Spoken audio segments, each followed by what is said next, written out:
म्हणायचं आहे. तंबाखू जर्दा खर्रा तसेच बिडी सिगारेट हुक्का सिगरेट यांच्या दुष्परिणामांची मला जाणीव आहे. म्हणून मी जन्मभर या व्यसनापासून दूर राहण्याचा संकल्प करीत आहे.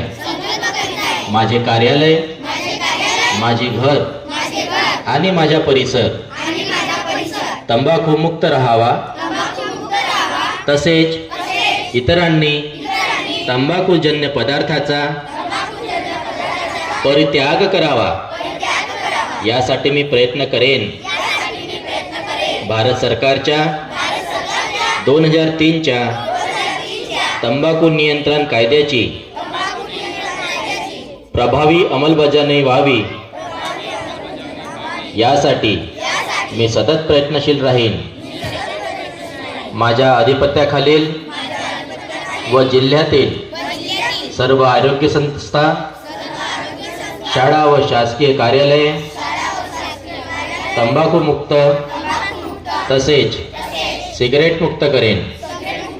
मी माझे कार्यालय, माझे घर, माझे गाव, माझी शाळा, माझी संस्था आणि माझा महाराष्ट्र तंबाखू मुक्त करण्याचे प्रयत्न करेन. धन्यवाद. सरांनी हात गाणी गातो त्यासोबतच या मोठ्या भारतीय कुटुंबाचा भाग असल्याचा अभिमान वाटतो. आपण आजच्या या दिवशी आपल्या कुटुंबाप्रमाणेच वागले, मित्र बनण्याचे, सामायिक करण्याचे आणि एकमेकांना मदत करण्याचे वचन घेऊया. धन्यवाद. आप सभी को मेरा प्यारा भरा नमस्कार. प्रथम मैं आज गणतंत्र दिवस के शुभ अवसर पर आप सभी को ढेर सारी बधाइयाँ देती हूँ. 15 अगस्त 1947 को हमारे देश को आज़ादी मिली, लेकिन 26 जनवरी 1950 से भारत का संविधान पूर्ण रूप से लागू कर दिया गया. इस कारण उसी दिन को अपनी पूरी आज़ादी मानते हैं, उसी दिन को अपना अभियान मानते हैं, उसी को अपने देश का सम्मान मानते हैं. भारत एक गणतंत्र राष्ट्र बनने के कारण सभी नागरिकों को अपना नेतृत्व, अपनी सरकार खुद चुनने का अधिकार प्राप्त हुआ है. यह संविधान आज विश्व में एक आदर्श के रूप में माना जाता है. इसके निर्माण में डॉक्टर बाबा साहेब आम्बेडकर जी का सर्वश्रेष्ठ योगदान रहा है. भारत के गणतंत्र का सारे जग में है मान, दशकों से खिल रही है उसकी अद्भुत शान. सब धर्मों को देकर मान रचा गया है. इतिहास इसलिए हर देशवासी को इसमें है विश्वास. इसलिए एक बार फिर आप सभी को इस गणतंत्र मंगल दिन की गणतंत्र दिवस की हार्दिक शुभकामनाएं. मी तुमच्या समोर 2 शब्द घेऊन येत आहे. सन्माननीय व्यासपीठ, शिक्षक, वृद्ध, गावकरी व माझे मित्र, आपला महान राष्ट्र भारताचा 75वा प्रजासत्ताक दिन साजरा करण्यासाठी आपण येथे एकत्र येत असताना सर्वांचे मनापासून स्वागत आहे. आपण जेव्हा इतिहासाच्या वळणावर उभे आहोत तेव्हा आपल्या स्वातंत्र्य सैनिकाचे बलिदान, आपल्या संस्थापकाचे ज्ञान आणि भारतीय भावनेची सामूहिक लवचिकता आणि यांची दखल घेणे अत्यावश्यक आहे. 75 वर्षापूर्वी याच्या दिवशी आपल्या राष्ट्राने संविधान स्वीकारले. एक दूरदर्शी दस्तऐवज ज्यांनी भारताला संविधान ज्यांनी सार्वभौम, समाजवादी, धर्मनिरपेक्ष आणि लोकशाही प्रजासत्ताक बनण्यासाठी मंच तयार केला. न्याय, स्वातंत्र्य, समानता आणि बंधुता टिकले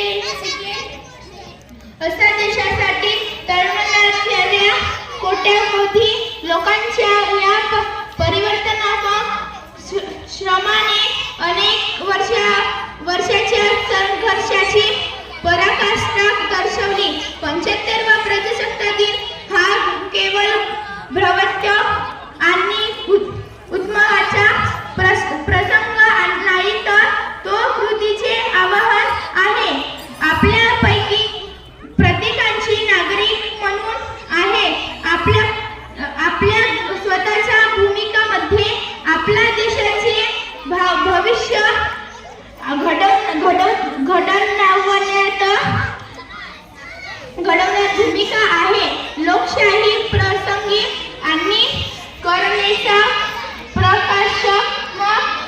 म्हणून उभे राहणारे राष्ट्र घडवण्याच्या दिशेने आपण काम करत असताना आपल्या राज्यघटनेत नमूद केलेली तत्वे आपल्या मार्गदर्शन करू दे. धन्यवाद.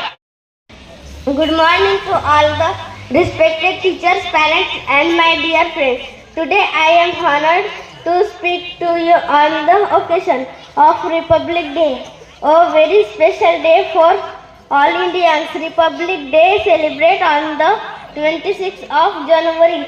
Every year marks when the Constitution of India come into effect in 1950. This day transformed India into a newly formed republic and an independent country. It's a day that reminds us of our freedom fighters struggle and the value that our nation stands for: justice, liberty, equality and fraternity. The Constitution of India is not just a book, it is our guide to making India a better place.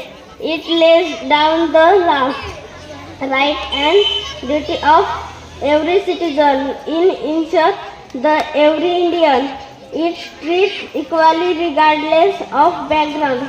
May this day impress us all to be better as citizens and contribute positively to our great nation. Thank you, President. In 7th standard. Good morning to everyone. Good morning. Today we are here to celebrate this great day. As we all know, this is National Festival of India.